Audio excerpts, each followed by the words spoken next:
জগন্নাথ স্বামী নয়ন পথগামী ভবতু মে। কি বলছো গোপী সোনা?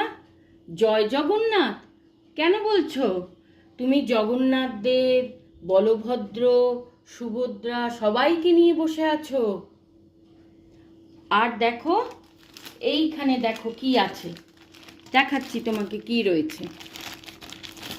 একটা প্লেট। কারা রয়েছে? জগন্নাথ দেব আছেন, পুরীর ধ্বজা আছে, বলভদ্র সুভদ্রা আছেন, সকলে রয়েছে। প্লেটটা কি সুন্দর না? তুমি এই প্লেটে খাবে? আমি রাখছি তোমার জন্য এই প্লেটটা, তুমি এই প্লেটে খাবে।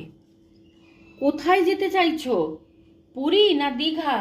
কোথায় গিয়ে জগন্নাথ দেবের দর্শন করবে?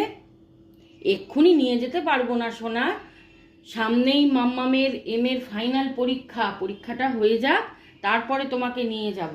ততক্ষণ তুমি বসে বসে জয় জগন্নাথ বলো। জয় জগন্নাথ। রাধে রাধে।